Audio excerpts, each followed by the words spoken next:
Yn gyntaf, ar am.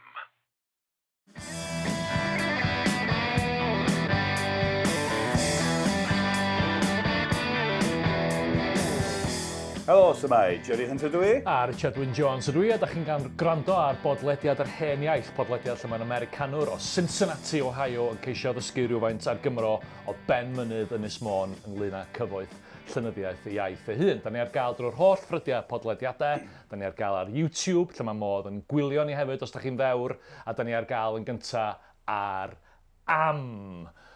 Croeso i Gaerdydd, Jerry. Ie, diolch yn fawr, mae'n braf bod nôl yma. Ti'n nôl yn ein studio drydfawr yma yn y brifysgol. Ie. Dwi'n meddwl am y hwn fydd y tro ola bod ni'n y studio yma cyn y brifysgol werthu'r adeilad. Ond dyna fo. Nawn ni ddim sôn am argyfwng addysg uwch. Nawn ni ddim sôn am argyfwng addysg uwch yng Nghymru. Reit, Jerry. Lle da ni'n mynd heddiw? Reit.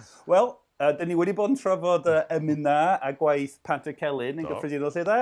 Rwan, dyn ni am sôn am fath gwahanol o gan Gymraeg oedd yn boblogaidd iawn yn y 19fed ganrif. O bosib y math mwyaf poblogaidd o gan Gymraeg ac o gerdd felly, sef y faled. O reit, oce. Ie.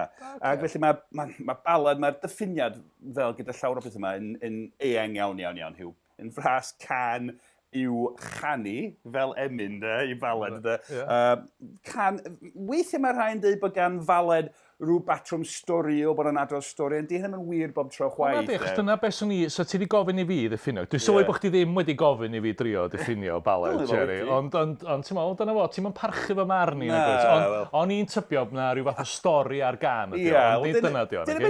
Tu allan i Gymru, mae'n sôn faledi o'r Alban ac yn y blaen, baledi Saesneg o'r cyfnod yn aml iawn maen nhw'n adrodd stori. Mae yna ddigon o faledi felly'n Gymraeg, ond mae yna gerddi a chaneuon sy'n cael ei galw yn faledi hefyd. Sy'n wahanol hefyd sy'n trafod crefydd neu rhywbeth gwahanol. Yn aml iawn maen nhw'n stori really naw, so nid bob tro, maen nhw wasanaethau felly. Ond dwi'n meddwl, mae'r pynciau'n gallu bod yn rhywbel iawn. Yn aml iawn maen nhw'n trafod newyddion diweddar, materion cyfoes.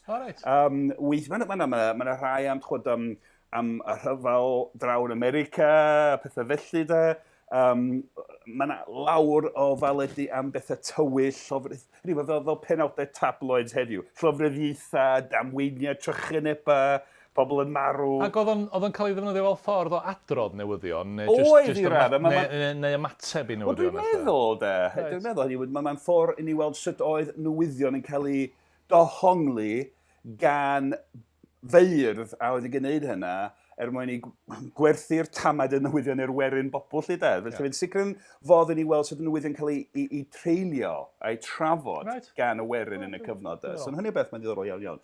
Ond lot o bethau tywyll iawn. Mae'n licio trychinebau, pethau felly. A pan ti'n deud y werin, ti'n cyfeirio at y werin fel y gynulleidfa wedyn? A dyna, ag at y, os ti'n meddwl am gymdeithas wedi rhannu rhwng bonedd a gwreng, wel, i'r werin oedd hyn, ie? Yn union. Ond dwi'n meddwl, o ran dallt hanfod y faled Gymraeg yn y 19fed ganrif, y ffordd orau o ddall y cyfrwng yw trafod y berthynas rhwng y math yma o gerdd neu gan a thechnoleg, sef y wasg a'r graffu. Fel arfer, dyn ni'n meddwl am faledi fel cerddi i'w canu, caneuon, wedi i hargraffu mewn ffordd ddigon rhwydd, rhad, ac oedd yn cael ei gwerthu ar daflenni, neu mewn pamffledi weithiau, llyfryn y bychain, pamffledi bach yn cynnwys 2, 3, 4 baled. Felly mewn ffordd, mae Karl Marx yn sbio lawr o shelf di da tilyn ni, y berthynas rhwng llenyddiaeth a'r economi hynny, os ti'n meddwl am seiliau materol llenyddiaeth, wel, berthynas rhwng y math yma o gan Gymraeg a'r wasg a'r graffu oedd i raddau. Ac da ni'n gallu gweld sydd oedd o'n cynnyddu gymaint ac wedi ffrwydro ar ddechrau'r 19fed ganrif, achos mi oedd y gyfraith oedd yn cyfyngu gyhoeddi i Lundain ac yn y blaen, wedi i llacio a drothwy y 19fed ganrif felly mae'n bosib, mae y baledi Cymraeg cyntaf wedi gyhoeddi ar weisg bach yn Nghaer ac Amwythig a wedyn gweisg bach ar draws Cymru felly ni'n gweld twf y dechnoleg yn mynd law ar math yma o lenyddiaeth. Ydyn ni'n gwybod pam oedd bobl yn prynu nhw? Oedden nhw'n prynu nhw mwyn i cael nhw gannu nhw, neu oherwydd bod nhw'n... Debyg, mwynhau. Ie, hollol na, mae'n ddiddorol, mae'n lwyth wedi goroesi, mae yna chydig dros 750 o daflenni neu bamffledi baled wedi goroesi. Mae'n gasgliad anhygoel o dda yn archifdi Llyfrgell Prifysgol Bangor, gasgliad ar Llyfrgell Genedlaethol Cymru hefyd wrth gwrs hefyd. Felly gyda 750 o daflenni neu bamffledi, mae'n bell dros 1000 o faledi de. Felly yn amlwg oedd yn boblogaidd achos cyhoeddiadau ephemeral oedden nhw i radda, felly mae'n sicr bod y rhan fwy wedi diflannu gyda threigl amser. Ond mi oedd, pan dyn ni'n sôn am baledwyr eu hunain, ni'n sôn mewn ffordd am 3 math o unigolyn neu tair swyddogaeth, achos weisiau'r un person yn gwneud pob un o'r tair, felly y bardd oedd yn cyfansoddi'r baledi, y cerddi hunan, wedyn yr agraffydd oedd yn ei cyhoeddi, a wedyn y sal yn mynd o gwmpas ac yn ei gwerthu da. Yn mynd i Wil Mabsant neu i Ffair neu Farchnad lle yna lot o bobl. Ac fel mae'n siŵr yn canu'r faled ac wedyn tynnu sylw ato ei hun. A wedyn ei gwerthu da. A weithio'r un oedd yn neud o. Yn debyg yr antelwt, mae'n berthynas agos iawn rhwng y faled a'r antelwt. Nawn ni drafod yr antelwt mewn manylder yn y penodau nesa. Yr un beirdd yn aml oedd yn cyfansoddi baledi'r antelwtiau. Ac felly mae'r ddau gyfrwng y ddwy ffurf yn beth ydyn ni'n cysylltu ar gogledd ddwy rhain i'r adael iawn. Felly pan ni'n sôn am y baledwyr enwoca, dyn nhw'n sôn am pobl fel Twm o'r Nant, Huw Jones o Langwm, Elis y Cwpwr ac yn y blaen. Ond rhywbeth diddorol iawn, mi oedd yna faled wragedd hefyd, oedd yna ferched oedd yn ymwneud â'r faled, yn cyfansoddi ac yn gwerthu ac yn achos un.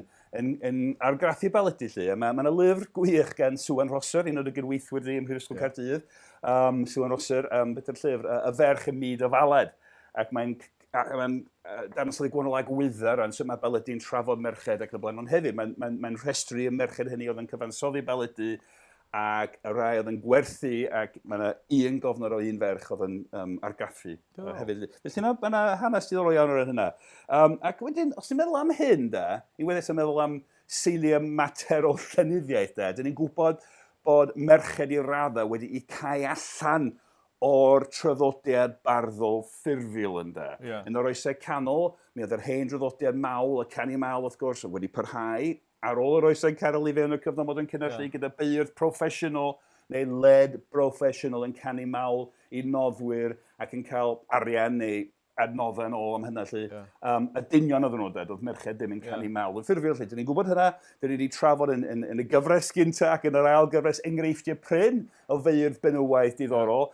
Gwerfyl Mechain yn yr oesau canol, Alice, Wen yn yr 19 Ond, yn ddiddorol ddigon, yn y 19fed ganrif gyda thwf y wasg argraffu a phoblogaidd y faled, dyn ni'n gweld rhai merched am bell Gymraes yn entrepreneuraidd yn creu troedle economaidd iddi hyn. Ond mae hwn yn gyferbyniad diddorol, nid yn unig efo'r gorffennol, ond hefo'r traddodiad yr ymyna da ni wedi bod yn ei drafod yn y gyfres hon. Achos, gyda'i geithriad amlwg am Griffiths, oedd o'n swnio fel bod hwnna'n rwaidd iawn. Arweinwyr y Dwyged Methodistaidd. Yn hollol.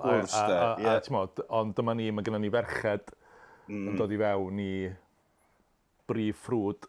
Hollol. A mae Sŵan Rosser yn ei llyfr yn cyfnodi 2 Gymraes, Lowry Parry a Grace Roberts, oedd yn cyfansoddi baledi, hynny beirdd, ac hefyd yn ei gwerthu. Felly, yn mynd allan yn gyhoeddus, yn y pai gyhoeddus. Felly, mae'n gyfle ddiddorol i weld merched yn mynd ati i greu gwaith iddyn nhw, yn entrepreneuraidd, yn y byd llenyddol mewn ffordd de.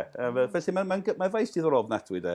Ond felly na i ddechrau dyfyniad cynt y gen ti de. Tamad o faled, ond dyma enghraifft o faled sy'n wahanol i'r ystryteb o faled storiol eglur. Mae'n gerdd grefyddol wedi argraffu gan Alsa Williams. Dydy gwir, mae'n enghraifft gynnar o bosib yr enghraifft gynhara o gerdd Gymraeg gan Gymraes a gyhoeddwyd. Mi gyhoeddwyd y gerdd hon, y faled hon, yn y flwyddyn 1723 gan Alsa Williams. A mae'n gerdd grefyddol lli. Ac eisiau dechrau mae dyfyniad cyntaf sy'n gen ti da. Dyma bennill ola'r gan, lle mae hi'n cyflwyno ei henw ac yn dyrwyn y gan i ben mewn ffordd. Ac os da chi'n newydd i'r gyfres, a croeso, os da chi'n newydd i'r gyfres ac yn newydd i'r pod, mae Jerry yn rhoi y pethau yma i fi ddarllen. Dwi ddim wedi gweld hwn tan rwan, felly dyna esgus am ddarllen o wael. Os gofyn neb o unfan pwy luniodd hyn o gan, gwraig sy'n chwennych rhoddi rhybuddion mawr a man, Alsa Williams ydyw henw, hi rodiodd lawer lle sy'n deiseb cyd-gyfarfod yng nghanol teyrnas ne. Ie, fe.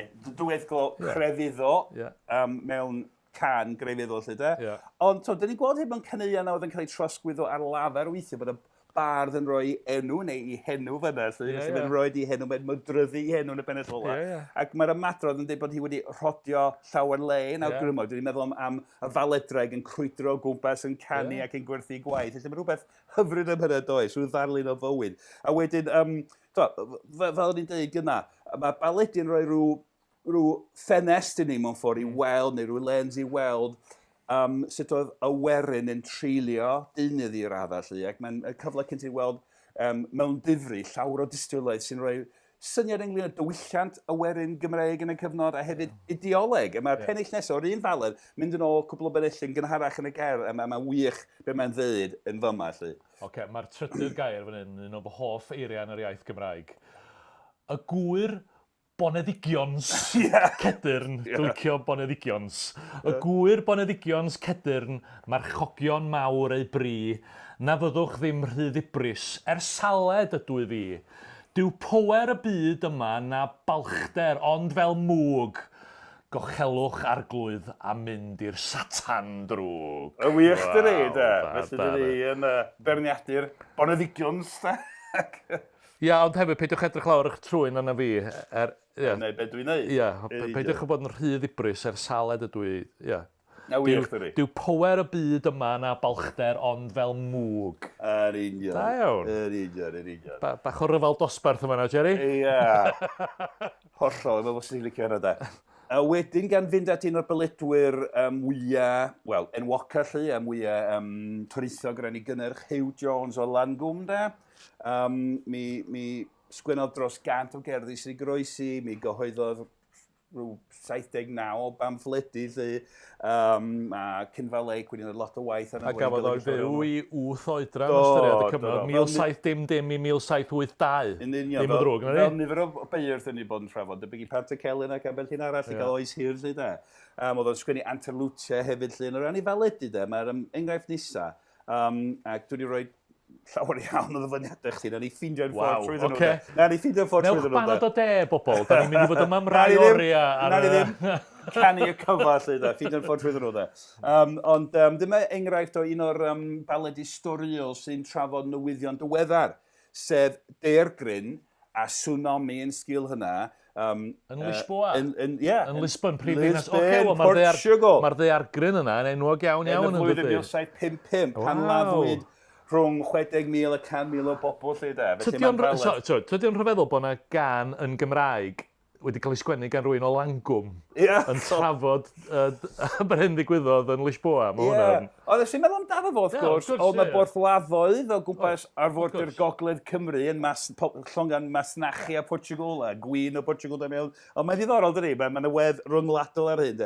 Felly, os ti'n gweld y teitl yn gyntaf, mae'r teitl yn dweud beth wedi cynnwys y faled, wrth gwrs.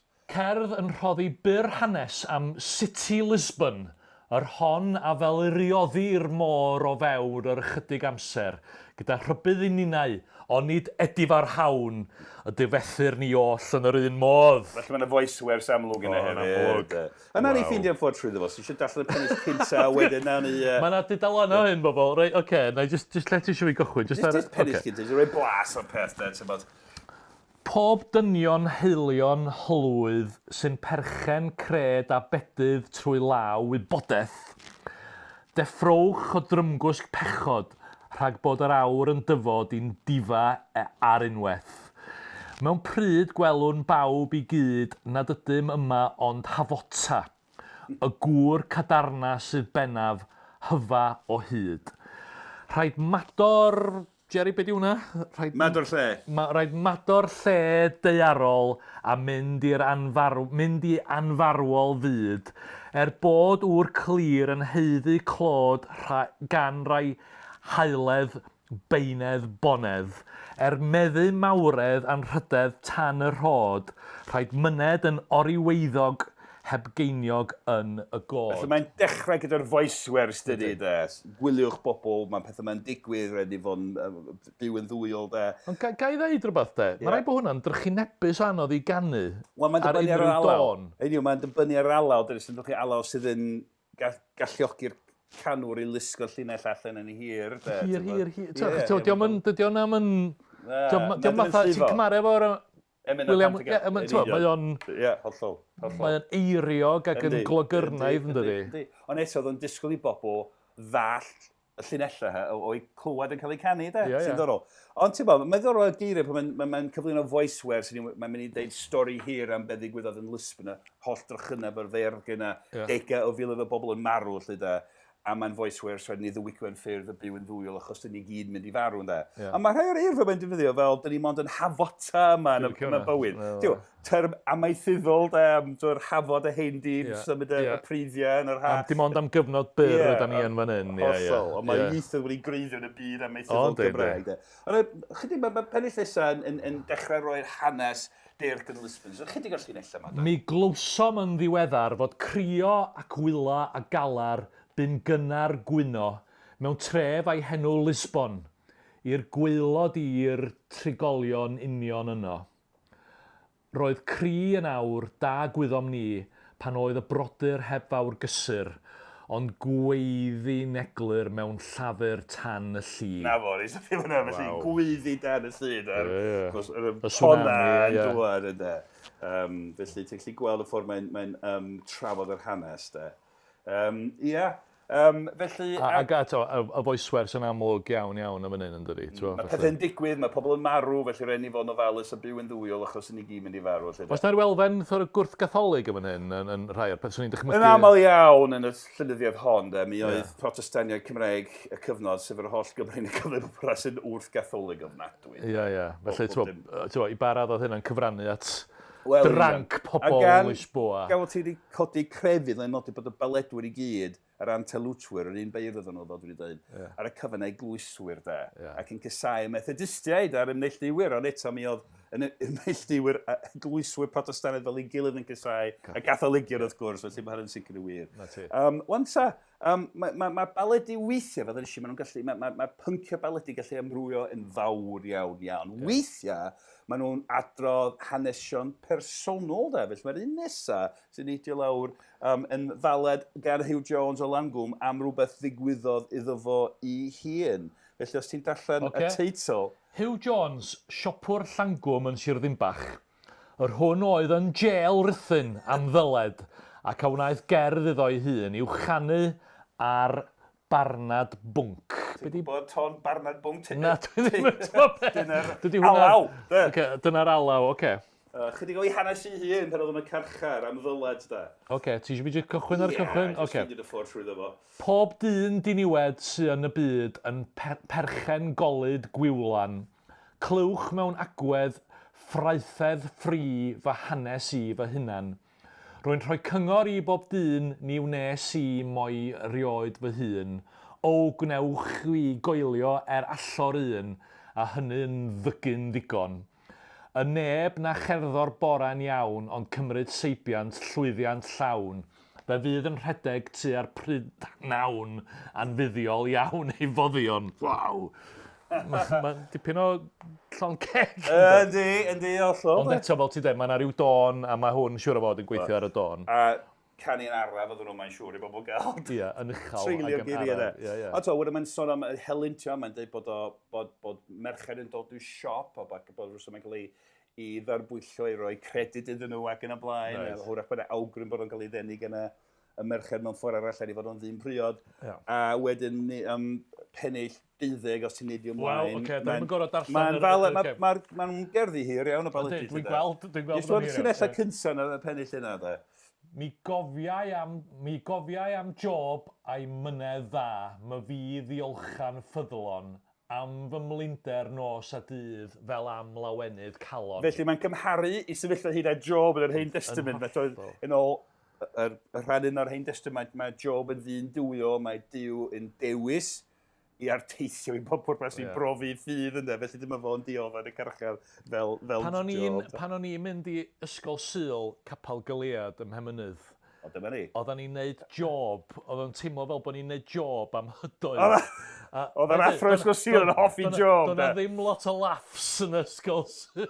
Oedd o'n Miss Jones Groeslon yn rhaid glasio mints i ni, i gadw ni'n dawel. Ti'n cofio hynna mwy na llyfr job? Dwi'n cofio mwy am glasio'r mints, Miss Jones Groeslon. Mae'n stori ddiblau ddiddorol, achos o dyn da sy'n cael ei arteithio gan ddiw i brofi ffydd o, rhywbeth dwys ac anghyfion amdano fo bro, does i blentyn. Just y peth i gyflwyno crefydd i bobl yn ei 4 ar 10 ym Mhenmynydd. Dyna pan ti wedi cefnir y capel ers hynny, mae'n siwr. Bosib bod o ddim wedi helpu. A ti'n cofio'r mints. A dwi'n cofio'r gleisio mints. Felly, os ti'n mynd i'r perill ola, perill 4 ar 10, mae'n dweddgol, mae'n deud i holl hanes, mynd i ddywad, mynd i'r carchar, diodd o fel job yn y carchar a wedyn. Rwy'n gyrru fy anerch i'm hen le mewn moddau golau gwiwlan, at fy ngwraig am hlant sydd byr a rhain mewn cyr am caran.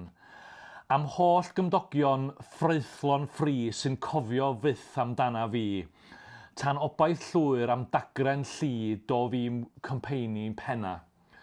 Rwy'n rhoi bendithion gwiwlon gant i bob rhyw gristion fwynion fant, sy'n rhodio mhlith yng ngwraig i amhlant, iawn feddiant o'r ifydda. Na fo, felly mae gyrru cofyn at i blant reg o'r carchar yn y diwedd. Na ti. Felly, a mae'n nifer o bethau felly, pethau personol iawn, ond eto, mi argraffwyd y faled, felly oedd yn tybio bod yn farchnad, pobl yn, fel maen nhw'n licio darllen am, neu oedd nhw'n licio darllen am ddeirg yn Lisbon, rhywbeth am fatha cyn bod y bont i Sir Fôn, o'r tir mawr y fferi yn mynd draw i Sir Fôn ac yn syddo, a llwyth o bobl yn foddi, damwain, coed, llofruddiaethau, a pobl yn licio pethau tywyll yna, ond hefyd, pobl yn mwynhau allan am helyntio'n personol y bar byd. Wel, dwi'n tybio bysa'r bobl, bysa bobl fel Huw Jones, Llangwm, etc. yn dipyn bach o celebs, bysa'n? So nhw, sicr, fe. Nhw fysa John ac Alan i'w cyfnod, ia? Neu Trebor Edwards, neu beth bynnag. Mi oedd Huw Jones yn sicr yn adnabyddus, achos mi oedd o'n cyfansoddi llwyth o faledu, oedd o hefyd yn antelwtio'r prysur i drafod hyn yna Pennod nesaf, mae'n debyg, antelwtio sef dramau poblogaidd. Hefyd, oedd o'n gweithio fel argraffydd yn argraffu llyfrau. Fo oedd y cyntaf i argraffu llyfr, oedd yn cynnwys gwaith y bardd Goronwy Owen. Un feirdd pwysig ar y cyfnod o ran canu caeth, na ni drafod Goronwy Owen mewn cwbl benodau. Ia, ti'n fod? Felly oedd o'n brysur iawn mewn sawl pae. Mi oedd Morisiaid Mon, Lewis Morris a Richard Morris o Sir Fôn, brodyr llengar, gweithgar iawn, oedd nhw'n gwybod amdano fo, maen nhw'n trafod Huw Jones, o lam gwmni llythyrau, felly'n sicr yn y byddus, ac yn amlwg bod y werin, hynny yw i farchnad, i gwsmeriaid yn gwybod amdano fo. A hwn mewn ffordd o diwylliant poblogaidd y cyfnod, ia, hyn ar antelwt. Idiot, hollol, yr am beth sy'n gyda. A rai o'r cynnion crefydd o gwerin o poblogaidd yn ei trafod, pethau gafodd i gwthio'r cysgodion gan yr emyn Methodistaidd ac yn y blaen. Ond hefyd, so na'n sôn o'r dechrau bod beirdd fel Huw Jones yn aml yn sgwennu baledi ac antelwtiad. Ni'n gweld perthynas rhwng y ddau gyfrwng, y ddwy ffurf y ddau gyfrwng. Fel arfer, mae antelwt yn cynnwys can, mae'r ffwl, cymeriad, stoc, creiddiol, yn yr antelwt o ffwl. Mae'n canu can o gyngor i'r merched yn y genedlaethfa. Y deud nhw i fod yn ofalus yn benna i beidio a beichiogi tu allan i brodas yn da. Peth anodd i ferch yn y cyfnod, wrth gwrs. Ac yn digwydd, wrth gwrs, yn aml mewn cyd-destun ffair marchan neu Wil Mabsan, pan oedd pobl yn ymddwyn mewn ffordd fwy mentrus o bosib. Mae'n awgrym bod merched hwyrach yn cael rhywbeth nasaf felly, a mae'n berig beichiogi mewn cyd-destun y fath. Felly, mae can y ffwl i'r merched yn rhan bwysig o'r antelwt. Ond dyn ni'n gweld bod y baledi dyn nhw mewn ffordd, ond bod y baledi yna wedi magu rhyw fath o momentum a mynd yn ffurf annibynnol lle. Mae'n lawer iawn o faledi gan y beirdd hyn wedi argraffu ac wedi goroesi mewn llawysgrifau, sy'n deud can y ffwl i'r merched, ond cerdd nad oes cysylltiad rhwng chi ac antelwt hwsbys wedi goroesi. Felly ni'n gweld hynny hefyd bod y math yna o gad yn boblogaidd iawn. Mae hefyd wrth gwrs yn faled sy'n cynnwys moes wersi crefyddol. Dyn ni'n gweld hynna hefyd yn rhan o'r traddodiad lle ac yn yn ffurf oedd yn boblogaidd iawn. A mae'n debyg bod o'n arwyddo cymdeithas sy'n gynyddol yn gallu darllen, yn dydi? Am o'n i? Achos eto, y pwynt ydy, pwy yw'r gynulleidfa, wel, ti'n gorau gallu darllen i bod eisiau prynu yna pethau yma'n dweud? Hollol, mae hyn dod yn ei bwynt diddorol iawn, rhywbeth sydd wedi bod yn thema mewn ffordd yn yr heiniaid o'r gyfres gynta, oedd o'n thema ganolog i raddau yn yr ail gyfres, a rwan dyma ni'n cydio eto, sef y cyfryngau oedd yn fodd i greu ac yn fodd i drosglwyddo a wedyn gwerthfawrogi llenyddiaeth Gymraeg, nid weithiau'n Cymraeg. Yr hen gyfrwng llafar, llawysgrifa yn yr oesau canol, wedyn y wasg argraffu de. Rwan dyn ni'n sôn gyfnod pan oedd y wasg argraffu Gymraeg yn tyfu, yn fawr, lle. Ond eto, mae'r Baledi'r gafodd ei hargraffu yn ei canoedd a'i miloedd, eto yn ganeuon i'w canu. Felly mae'n bosib gweld testyn wedi i ysgrifennu, wedi i argraffu, a wedyn, mae'n y derm academaidd yma, wedi i ail lafareiddio wrth i ganu ar lafar, ynddo, a hwyrach i drosglwyddo. Felly, bod llythrenedd yn cynyddu yn rhyfeddol, a mi oedd pobl yn prynu y Baledi'r, eto oedd y fodd i'w canu ar lafar, ynddo, ac pobl gwerthfawrogi hynna, gallu dysgu tymeidi ar go hefyd o bosib, ynddo. Cwestiwn yn, mae'n amhosib yn ei hateb, achos dyn ni'n gwybod beth oedd digwydd ar lawr gwlad, ond mae'n awgrym felly, da. Dyn ni'n gweld yn y Baledi'r preintiedig hyn, olion trosglwyddo ar lafar, pobl yn enerch cynulleidfa, ynddo, i gwrando, grandewch arna i, a fy stori i lle, a wedyn y bardd yn rhoi di enw neu henw hun achos Elsa Williams ar y diwedd. Felly, rwy'n berthynas diddorol rhwng y cyfrwng print a'r hen gyfrwng llafar, a dyn ni'n gweld hynna mewn ffordd diddorol iawn yn y faled. Jerry, diddorol iawn, diddorol dros ben, diddorol iawn gwybod mwy am y traddodiad yna, a cyfarfod Elsa Williams, de, gret. Diolch yn iawn i chdi, nes i fwynhau yna. Diolch i Richard Martin sydd wrthi'n recordio a sy'n gwneud rhyw ddewiniaeth y tu ôl y llenni i wneud siŵr bod chi'n gallu gwrando ar hyn. Gyda llaw ddolwn ni'n ymddehiro, os ydych chi'n clywed sŵn yn y cefndir, mae yna rhyw hofrennydd wedi bod uwchlaw'r adeilad yma. Dwi'n siŵr, gobeithio bod o ddim disturbio chi'n ormodol, ond dyna lot oedden ni'n gallu gwneud amdano fo. So beth bynnag, cofiwch, da ni wir yn gwerthfawrogi os da chi'n rhoi gwybod am fodolaeth y pod wrth unrhyw un all fod efo diddordeb. Da ni'n dibynnu arna chi i wneud hynny, achos wrth gwrs, fel da ni'n deud drosodd a thro, chydig bach yn druenus, sgynna ni ddim gyllideb hysbysebu na unrhyw fath yn y byd. Felly, os da chi'n gwneud hynny, da chi'n gallu dweud bobl bod nhw'n gallu clywed yr hen iaith trwy'r holl ffrydiau podlediadau. Da ni ar gael ar YouTube hefyd, da ni ar gael yn gyntaf bob tro ar am. Mae Jerry yn gwneud talfyriad Saesneg diddorol o bob pennod ar gyfer nation.cymru, a da ni'n dal i ddisgwyl noddwr hael i alluogi ni gyhoeddi, iddo fo gyhoeddi cyfrol yn y Gymraeg ynglŷn â hyn i gyd. Gawn ni weld. Felly, Jerry, gyda hynny, hwyl am y tro. Hwyl.